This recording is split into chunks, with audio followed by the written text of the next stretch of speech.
men and women on the journey. But we always say this, we can't do the work for you. Right. You have to do it yourself. And if you want to get in shape and you go to a gym, right, the trainer can't lift the weights for you. It'd be really nice if you could pay for that service. Yeah, really.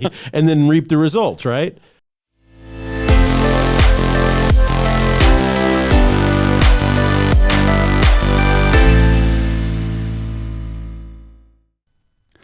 Ladies and gentlemen, welcome to the Salty Pastor Podcast, a podcast dedicated to helping you grow in your journey of faith. It's not a journey that we can take for you, but it's a journey that we can guide you along. We can challenge you while you're going through it, but it's something that you must go through on your own, and we are here to help you along the way. My name is Jesse Maher. I'll be your host, and we cannot do the Salty Pastor Podcast without the Salty Pastor himself, Dr. Douglas Peake. So good to be here with all of you today. We just want to encourage you in your journey. Do the work, do the work, do the work.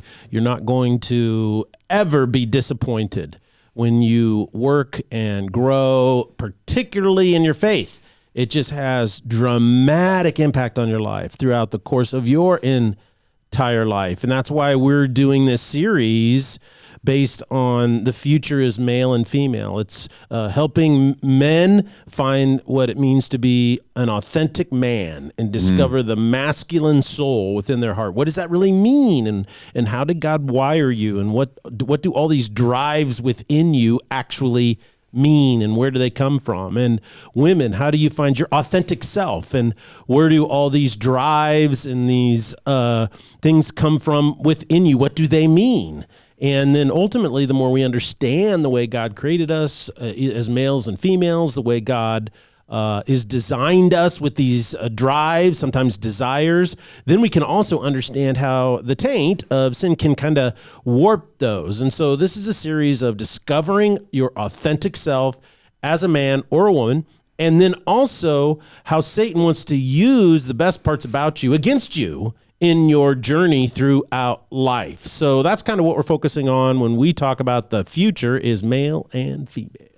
Well, and I think when you kind of first proposed this idea and let me know it was coming up, I had some concerns that we might get a lot of negative feedback on, this, what seems like a revolutionary or a topic that people would make a fit over. But really all you're speaking to is you're not trying to be contrarian or start a fight. You're just saying the Bible says this about what it is to be a man versus what the culture is telling us what it means to be a man. And this is what the Bible says about what it means to be a female and what the culture says about being female. And people are really responding to it. I heard so many people come out of the sermons saying, oh my gosh, I just really enjoyed hearing these things spoken aloud because I've been thinking them, but then I just didn't have the words to put them into them. Same thing with the last week's podcast. A lot of people really liked last week's podcast because you were speaking to something that I think a lot of us inherently know, but we're constantly told something opposite, and we're like, well, that doesn't sound right. Yeah, and is it wrong to think these things? The feedback is always really interesting to me, and the most common comment that I have received, and I know this is anecdotal, but the feedback has predominantly been, man, I never hear people talk like this. There's nobody actually talking like this. Yet what you're saying is so plain to see in everyday life.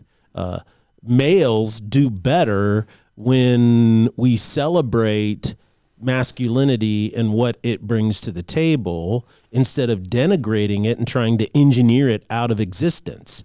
And females do better when we celebrate their unique quality as females. And instead of denigrating the feminine, what we want to do is we want to encourage it and celebrate it because it's so powerful when it's brought into its fullness and its authenticity. And so instead of trying to convince women to act like and be like men, which I believe is setting their sights way too low, they ought to set their sights about who God has called them to be. And so that's what this series is about. And I think that really resonates with people because nobody really addresses this directly. Well, and last week we spent some time in Proverbs 2 reading about men and the path to discovering our masculine soul. Yep. And it's good for men or males and females when men challenge themselves to discover their authentic masculine soul. It brings both up. It is not just because men are discovering themselves that suddenly means that women have to lose quote unquote power, if you're into the Rousseauian idea and this idea of changing, power dynamics. Just because they're discovering that, in fact, it makes them better. It puts them in a position where they can do the things that they're supposed to do and do them well, because that's how they are wired and how they are built. But what does it look like when a man is actually on this path, when a male actually adheres to this path and takes these things in Proverbs 2 that God calls us to be and follows that path? What does it look like when he embraces the maleness of his masculinity? Well, we started in Proverbs 2, and on Tuesdays we love to do Bible study and kind of dig into the Word of God and see what it has to say. And so we're going to go to Proverbs 3 because I think it kind of answers that question. What does the path look like? And so in Proverbs chapter 3, he picks up right kind of where he left off in Proverbs chapter 2. And this is wisdom literature, so it's written kind of poetically. It's got a certain rhythm to it, and sometimes the rhythm doesn't make any sense to us because it's in English, but it was originally written in Hebrew, and in Hebrew, the things rhymed. Yeah, there was a rhythm. There were kinds of things. So it's wisdom literature written in a poetic form. But look at verses 1 through 4. This is what he says. He says, "My son, do not forget my teaching, but keep my commands in your heart. For they will prolong your life many years and bring peace and prosperity. Let love and faithfulness never leave you. Bind them around your neck, write them on the tablet of your heart. Then you will win favor and a good name in the sight of God and man." So the first thing is that this is what a truly masculine man looks like. These are the signs. And the first sign that he says in verses 1 through 4 is that you become a winner in life. You win favor, verse 4, and a good name in the sight of God and man. So you become a winner in life. You become a winner in your relationships when you're a truly authentic masculine man. You are a winner in your career. You're a winner in your family. The things that you pursue, you become a winner in them. Now, it's not a winner in the way we define winner today in America, like, you got to be the best golfer or you're the best basketball player, football player, whatever. It's just, you're going to become a winner in life in all of these areas, these goals, these things that you set out to do that are a reflection of your authentic self. You're going to be victorious in those things. And in doing so, you're going to find joy and meaning in your life. Now, John Eldredge wrote a book called Wild at Heart, and in it he talks about there are three things about the masculine soul, and one of them is that every man has a battle he must win. So you have to fight a battle, and you have to win. There's a psychologist was at the University of Toronto, but now he's out on his own, by the name of Jordan Peterson, and I'm not sure about his spiritual journey, but one thing he makes an observance is that all life is a sacrifice. And the only choice we have to make to survive in this world is we get to choose our sacrifice. And so if you choose to fight that battle and make a sacrifice in that battle, according to John Eldredge, you can win that battle. And the writer in Proverbs is saying, man, be a masculine man, an authentic masculine man. You're going to be a winner. You're going to be victorious in this struggle that you go through. And so your drive, your ambition, it's designed inside of you to go into life, fight this battle, and win. So that's what the masculine soul is driven by deep within itself, and that is a desire to have victory in life. There's a desire for peace. There's a desire for prosperity, and not just like a material prosperity, but a sense of fulfillment, a sense of meaning. So the first sign of a masculine man discovering his authentic self is that you start to become a winner and having victory in a lot of areas of your life. So basically, when males start getting serious about this authenticity, it's the starting point where things really start to fall into place, right? Yeah. Where we see these wins in life, and that winning might look different in different people's lives. It may be career-wise, it may be relationally, it may be whatever, but you start making progress and start having victory, right? And that's what you're saying is when you really accept this and you start getting serious about being authentically who God calls you to be as a male, that's when these things really start falling into place. Yes. So what does that winning maybe look like for different men? Well, he goes on in verses 5 through 8, and he says the following. He says, trust in the Lord with all your heart and lean not on your own understanding. In all your ways submit to him, and he will make your paths straight.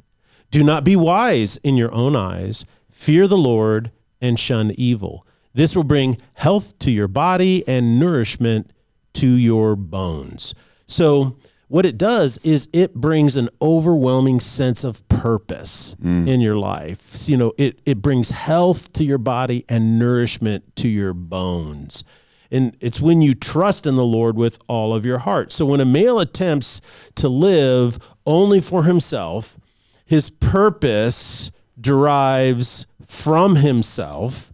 His mission in life focuses on himself, and his code of honor is built around his own perception of success or comfort or whatever.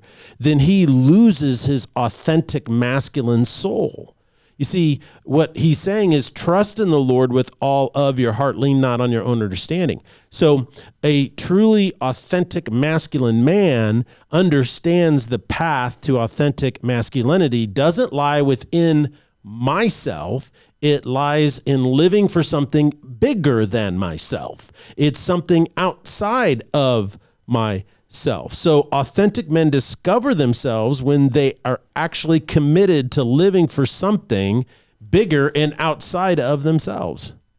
So when males become men is when they really discover their true calling or their true mission in life. And they can only really do that when they discover that they got to be living for something bigger outside of themselves, right? It can't just be for themselves. Yeah. I mean, we see this all the time in so many different stories. Yeah. The things that we love to consume, you know, you see a football team who comes together and they're the underdogs and then they start winning. And, you know, we love a great underdog story with a team that comes together and moves forward. I mean, remember the Titans. It's like that whole thing is like the ideal version of what you're saying, you know, these men coming together for something and living bigger for something bigger than themselves, right? Or Band of Brothers, you know, the phenomena where men fighting side by side in a noble effort in World War II, right? Yeah. On the other hand, I've seen in my industry where I used to work out in the private sector, it's like I've seen people who say, oh, we're doing this for charity and we're doing this for things, but really it's not. We're doing this event for us to make a bunch of money and then we'll send a very small portion of proceeds to this thing. And it's like, that's not what you're saying one thing to try to justify what you're doing, but really you're not living for something bigger. You're really living for yourself. So my question is this: how do we differentiate and make sure we're not self-rationalizing that we're living for something outside of ourselves when we may actually just be doing it to feel better about our own decisions? Well, it's interesting, the illustration you used, you know, I mean, because you worked in an industry that put on these big productions and stuff, and they generated a lot of income, traveled all over the country, and but they were all done for the purpose of so-called charity, right? Right. And so you got to see what was really going on, where all the dollars were going. And it's interesting that you bring that up, because the very next verse 9, listen to what he says: honor the Lord with your wealth, the first fruits of all of your crops. Then your barns will be filled to overflowing, and your vats will brim over with new wine. So the first thing he says is it's about honor. And that is, real men honor what they value. So when a man honors God with his wealth, he is making a sacrifice up front. However, what's really interesting is that sacrifice doesn't bring him less, it brings him more. Notice what he says: then your barns will be filled to overflowing, and your vats will brim over with new wine. He doesn't flip those and say, when your vats are overflowing and when your barns are full, then give some of your money, right? Yeah. That's not the order of sequence. Yeah, and you know what's interesting is the feeling of wealth is the emotion of wealth is such a difficult thing, because it's so fickle. And it's like, man, you feel wealthy when you have enough, when you feel you have enough. And so what's really interesting is that if you honor the Lord with your wealth, then you're always going to sense that your barns are overflowing and your vats are brimming with new wine. There's always going to be new things, great things. And so the first thing you got to do to know you're not rationalizing stuff is honor God, and you honor it through giving. I know a lot of men over the years. I've been doing this full time, almost 35 years. And there's a lot of men who on the surface, they're like, yeah, hey, I'm pursuing God. I'm doing this. They go to church. They do this, da, da, da, da, da. And then they'll get heartburn over something. You never know what it is. And they get mad or they have a meltdown in their life or whatever may be the case. And you go back and you realize that they've been living their whole life without honoring God with their wealth. They never gave. They didn't practice generosity. And so it was easy to get angry at God. It was easy to get angry at the church. It's easy to get angry and bear grudges and believe things that aren't true. And so the first step is that if you want to uncover your masculine heart, you have to honor God with your wealth and then practice discipline. Verse 11 says, "My son, do not despise the Lord's discipline and do not resent his rebuke, because the Lord disciplines those he loves. As a father, the son he delights in." And so what you want to do is you want to be able to say, God, I need to apply myself to discipline and to be disciplined. This is what's really interesting is no one can discipline you when you're a man, right? Only you can discipline yourself. And that is you must choose, right? You must choose not to resent the rebuke of the Lord in your life. And that is sometimes things go wrong. You make a bad decision and there's consequences to that. You can choose to resent it or you can choose to embrace it. Then in verses 13 through 20, he goes into a long teaching about the value of wisdom in life. He says, when you find wisdom and gain wisdom, and he talks about how awesome it is and incredible it is, blah, blah, blah, blah, blah. And so the point being is masculine men always seek out mentors. They seek out coaches and guides because they value wisdom. And then they employ discipline in order to gain more freedom. And Jocko Willink wrote a book about this called Extreme Ownership, where he talks about how the more you discipline yourself, the more free you become. And so a man who's discovering his authentic heart, masculine heart, is interested in more discipline, not less, because he understands the freedom that it brings to his life. So I don't think, based on what you're talking about, it really doesn't seem like males can discover their masculine soul without honor or discipline. Like these are kind of the magic ingredients or the building blocks for men to really discover what it means to be a man, right? And so when a man begins to discover his masculine soul and he begins winning in life, what things will he experience in life? You say winning, what are we looking at exactly as far as things and signs that might be? Well, I think that's a really great question, because what it does is it's like, well, I want to get on the right path, and that means I need to lean on the Lord. I put all of my trust in him. And so what that means is that then I want to go out and I want to honor God with my wealth. I want to honor God with discipline in my own life. I want to seek out mentors and I want to seek out coaches and things like that. These are people that help me.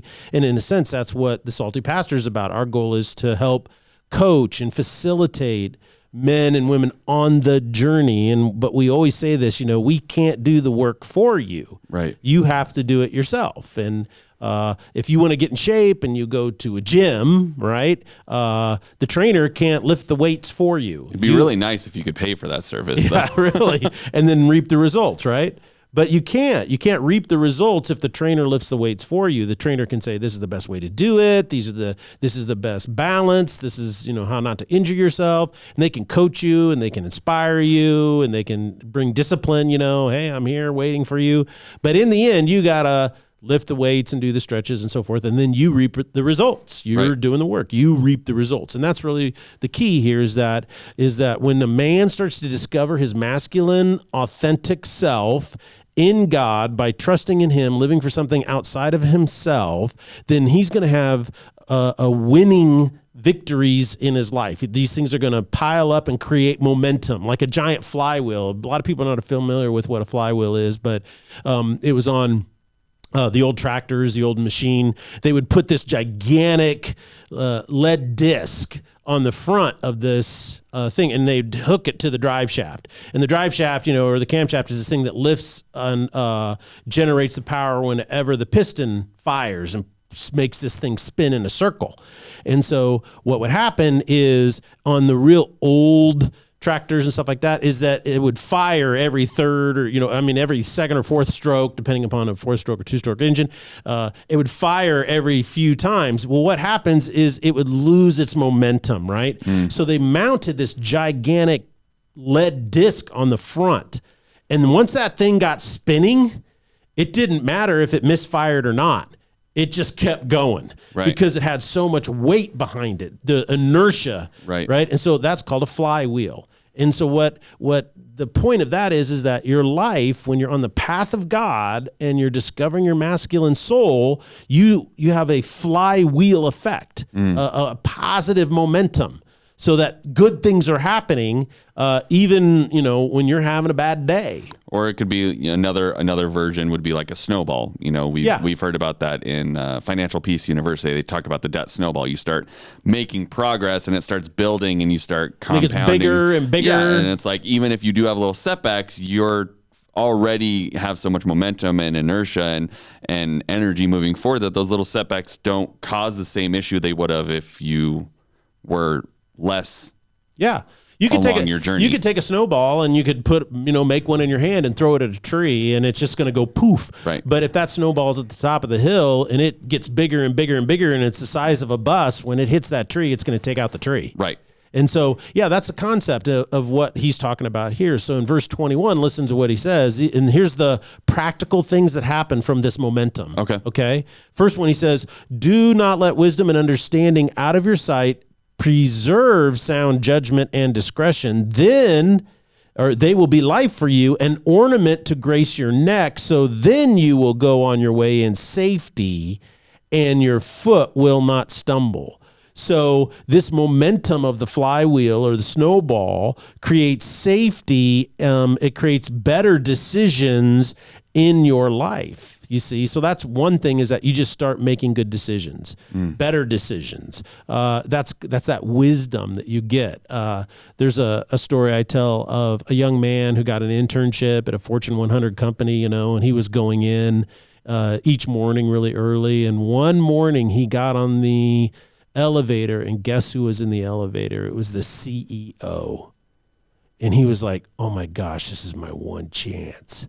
And so he just basically says, he goes, sir, I've just, have great respect for you. I've been following you. He goes, how did you get to where you are today? What advice would you give me? And the CEO goes, well, make good decisions. And he goes, great. How do you make good decisions? And the CEO goes, from experience. And so then the little chime in the elevator goes off, bing, and before the door opens, he goes, how do you get experience? And the CEO is walking out of the elevator and he says, making bad decisions. And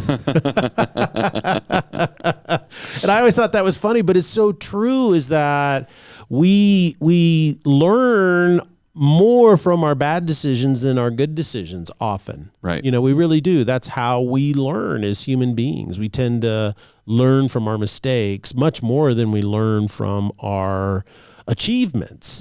And so this is the beauty of the church, you see, is that the church is a place where people are given the freedom to make mistakes. And now there are some churches and there's some people who follow God who don't believe in that. They would say that they believe in the forgiveness, redemptive act of God, but they really don't. What they do is they're legalistic. And that is, it's like, well, we have to hold these standards, and when we violate it, we need to purge that. But what happens is that you lose the whole point and purpose of the church. It's similar to a guy who was working for, I believe it was Boeing, and he made a decision for Boeing, and he lost the company like $10 million, right? Huge, bad decision.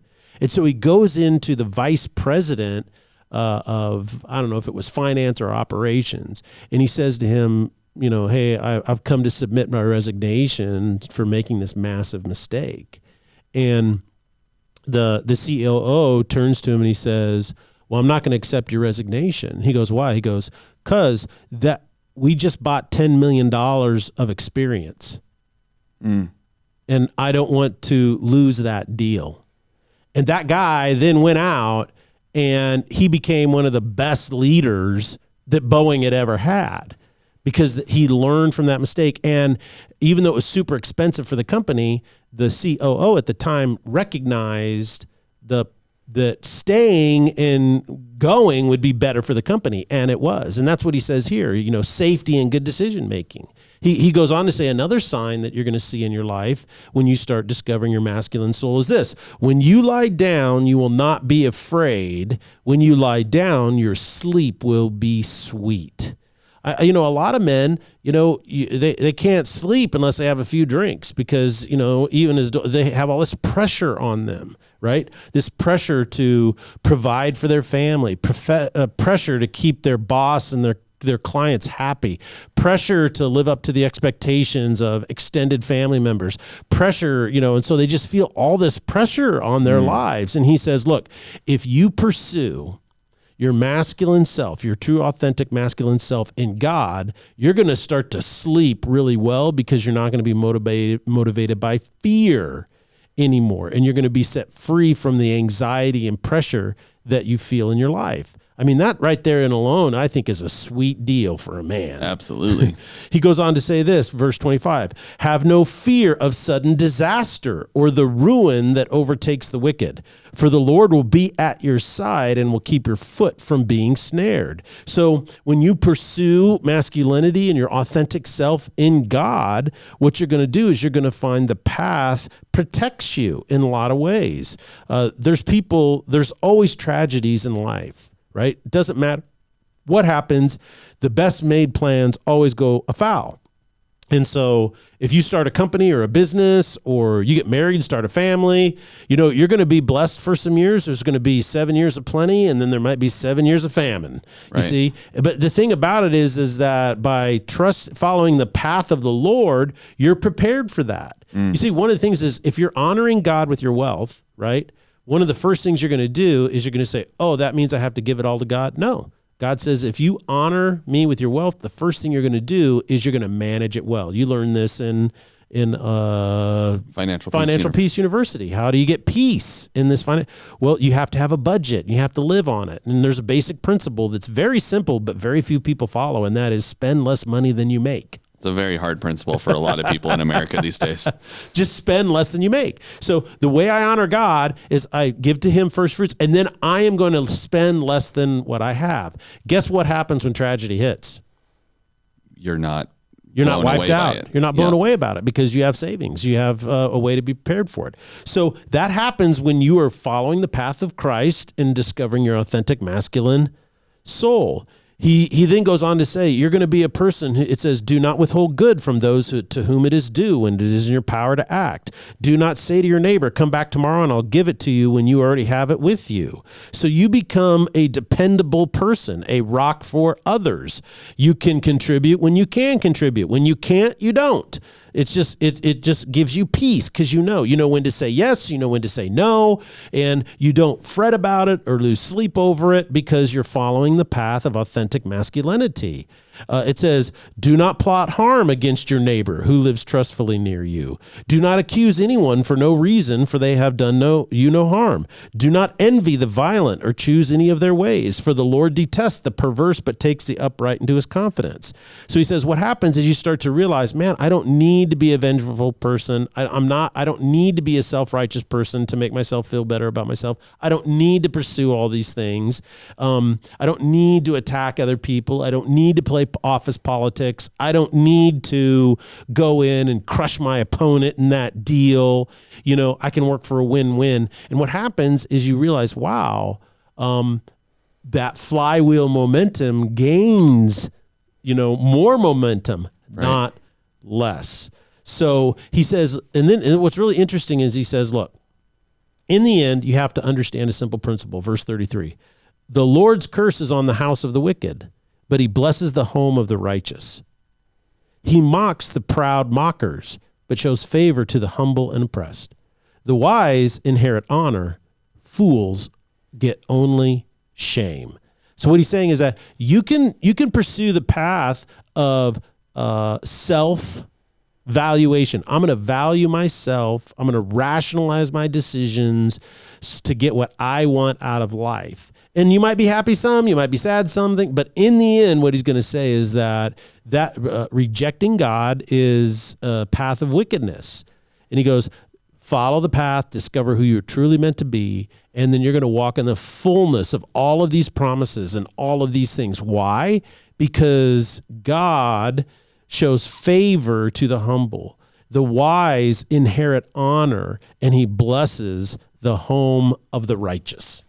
Well, thanks for sharing so much with us, Pastor. I think this kind of expounds upon the ideas that you were sharing with us last week from Proverbs 2 and really showing us what happens when we start really looking to be these authentic males that we're called to be, and not just what the culture tells us we should be or what we think we should be, but instead what God is calling us to be, and what that can lead to when we really truly pursue that along this journey. So we really appreciate it. And next week we're going to be talking about the ladies. So ladies, I know this is a lot of talk about guys right now, but it's good for you to know where they stand and what they should be doing. And then we'll be talking about you next. So that's going to be an exciting conversation as well. And then we actually have a very special guest this weekend that's going to be preaching on stage, Dr. Matt Proctor from Ozark Christian College. He's going to be coming down and speaking on this subject as well. So we're having him in. He's going to be taking the stage, and it should be a very amazing message that he wants to share with us. So